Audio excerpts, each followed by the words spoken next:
수강생 여러분 안녕하세요. 지난 시간에는 전후 북한 철도의 재편 과정을 검토하는 것에 대한 연구사적 의의를 살펴보았습니다.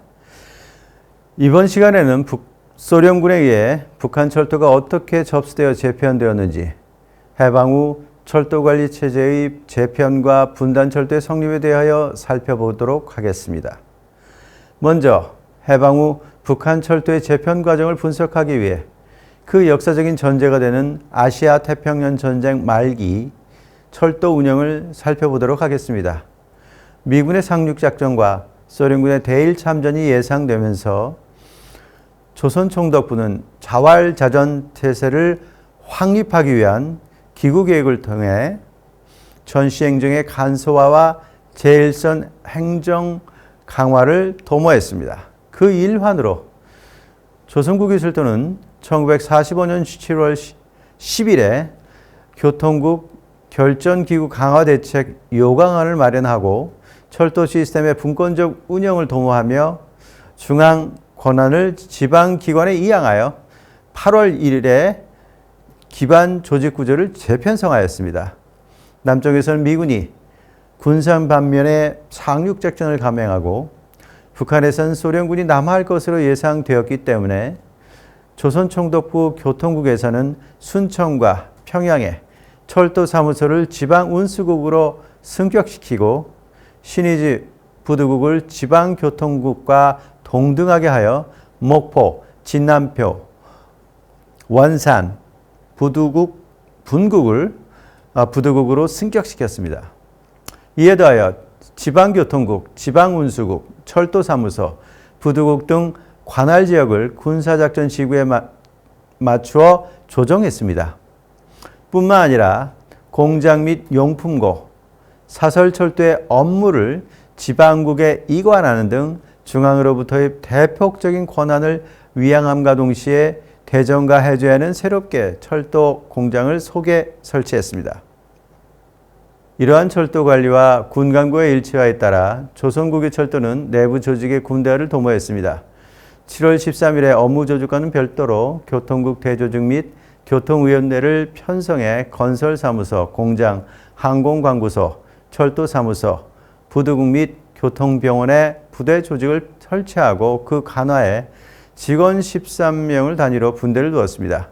그런 가운데 미국이 원폭을 투하하자 소련은 8월 8일 선전포고를 하고 그 다음 날부터 서만 국경지대와 북한 여러 도시에 공격을 감행했습니다. 북한 지역에 소련군이 진출하여 웅기, 나진, 청진, 원산에 공습을 가하기 시작하였고 11일에 웅기, 13일에 청진에 상륙작전을 실시해 교두부를 확보했습니다. 이에 대응하여 제17방명군은 관동군 사령관의 예하에 들어가 교전 중인 제34군을 지휘하고 제주도 배치를 준비하던 대구 124단을 경성, 평양 부근에 집결시키고 또 5월에 편성된 지 얼마 안 되는 제324단에 대해 원산 집결을 명하여 대소 전쟁에 임했습니다. 이에 따라 조선국유철도는 즉시 군 작전에 투입되어 군사성이나 민간인의 퇴각성에 임하였습니다. 그러나 일본 정부는 포츠담 선언을 수락하면서 정전 상태가 되었고 북위 38도선 이북 지역은 소련군에 의해 점령되었습니다. 이러한 남북 분단으로 조선국유철도는 두 개의 독자적인 철도 시스템으로 재편되지 않을 수 없었습니다. 그 규모를 남북으로 비교해보면 북한의 영업노선은 3,720km이며 남한보다 약 1,000km나 길고 넓은 네트워크를 갖추고 있었습니다.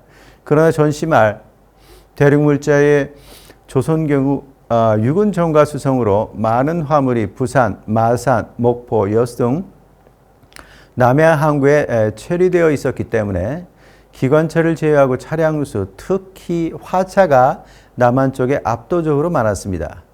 또한 지방국의 배치나 직원에 있어서도 남한의 철도가 많았습니다.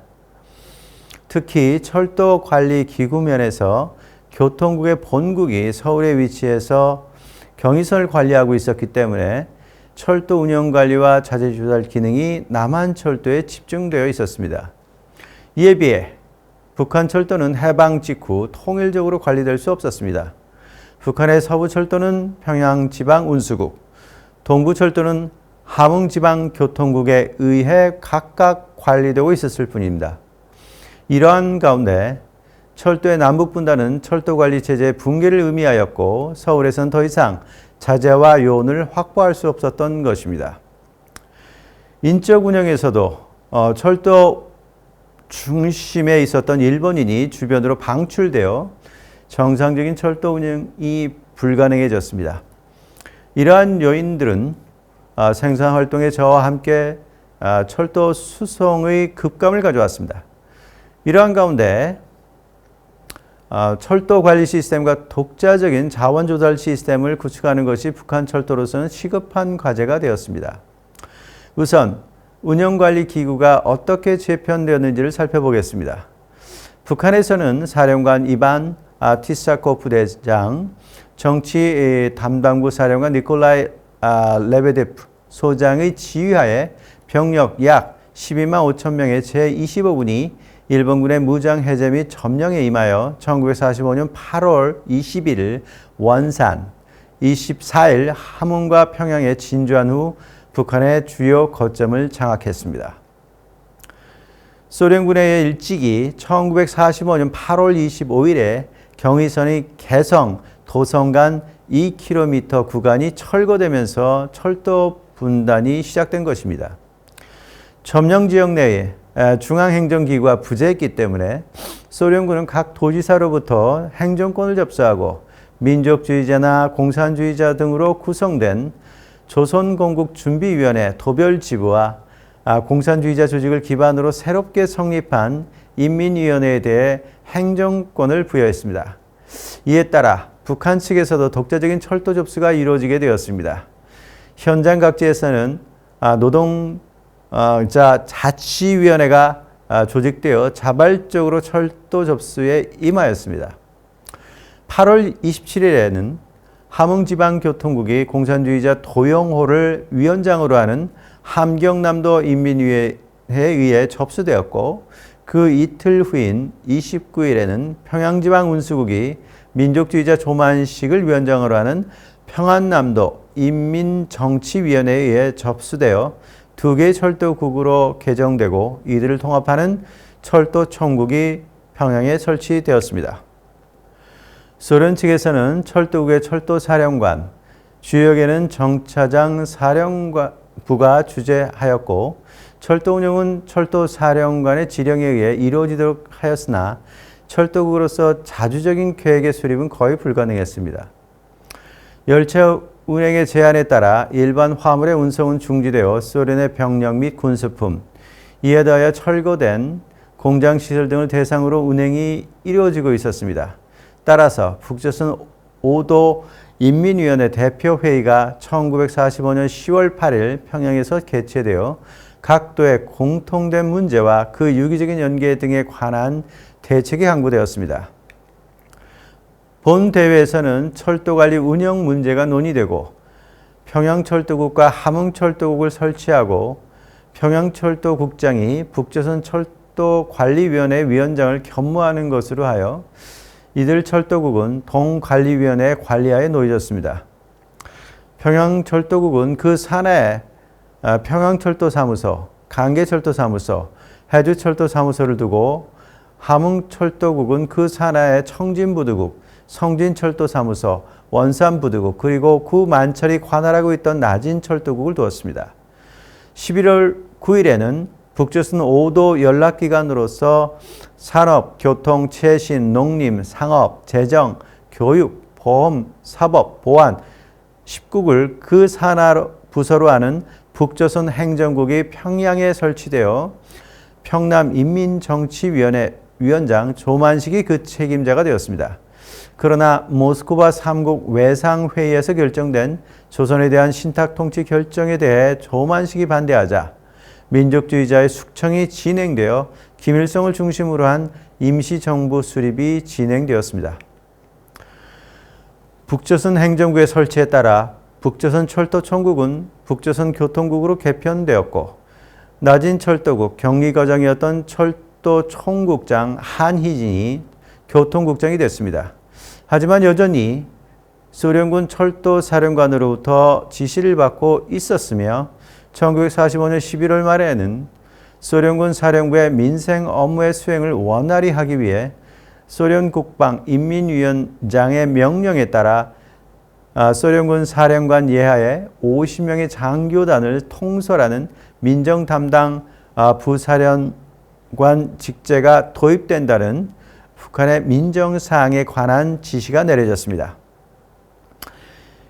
이 부사령관제의 설치는 1947년 5월까지 존속되었고 그 후는 주 북조선 소련 민정청으로 개편되었습니다. 민정청은 13부 78명으로 구성돼 총원 1182명이 민정청의 통제하에서 활동했지만 민정청 교통지도부에서는 노르기프 중령이 책임자의 임무를 맡아 3명의 부원을 두고 활동했습니다. 임시정부의 수립안이 모스크바 외상회담에서 확정되자 남한에서는 1월 초 전술군으로부터 주한미군청이 분리되어 행정체제를 마련한 뒤 1946년 2월 14일에 남조선 국민대표 민주위원이 설치되었습니다. 이에 대해 북한에서도 임시정부 수립에 있어서 우위성을 확보하기 위해 2월 20일 북조선 임시인민위원회가 수립되었고 그때까지 수평적, 분산적이었던 각 도의 인민위원회 모임을 통합했습니다. 이를 통해 분산적 국가 관리를 집권화하려고 했습니다. 또한 행정 10국 중 하나였던 북조선 교통국이 북조선 임시인민위원회의 1국으로 승격하여 북한 국가체제에 통합되어 독자적인 철도 시스템으로 전환되기 시작했습니다. 임시정부의 수립안은 양 지역의 철도에서도 분단체제를 촉구하는 그러한 주요 계기가 된 것입니다. 3월에는 이 북조선 임시인민회 하에 토지개혁이 실시되어 대중적인 지지 기반을 확보하고자 했습니다. 그리고 1946년 8월 10일 산업, 교통, 운수, 최신, 은행 등 국유화에 대한 법령이 발표되었습니다. 교통국은 중앙집권적 명령계통의 확립과 사업의 신속한 완수 그리고 책임제도의 확립을 도모해 1947년 1월 1일부터 산하의 철도국과 철도사무소, 부두국 등을 폐지해 평양, 강계, 해주, 원산, 함흥, 성진, 청진 철도부를 설치하고 그 아래에 현업기관인 역, 구, 소가 놓여졌습니다. 역, 열차구, 기관구, 검차구, 호선구, 전기구, 건축구, 운송사무소 등이 사업계통별로 조직되었던 것입니다. 또한 철도공장은 교통국에 직속됐습니다. 이후 1948년 9월 북한이 건국되면서 교통국은 교통성으로 개칭되고 교통성 아래에 철도국, 1949년 11월 철도관리국으로 개칭되었습니다. 그리고 철도국 아래 철도 출장소가 놓여졌습니다. 지금까지 소련군의 접수에 따라 북한 철도의 운영관리 체제가 어떻게 구축되었는지 살펴봤습니다. 다음 시간에는 소련 측의 기술적 지도와 일본인의 유용을 전제로 전개된 조선의 인적 운영에 관해 검토해 보도록 하겠습니다.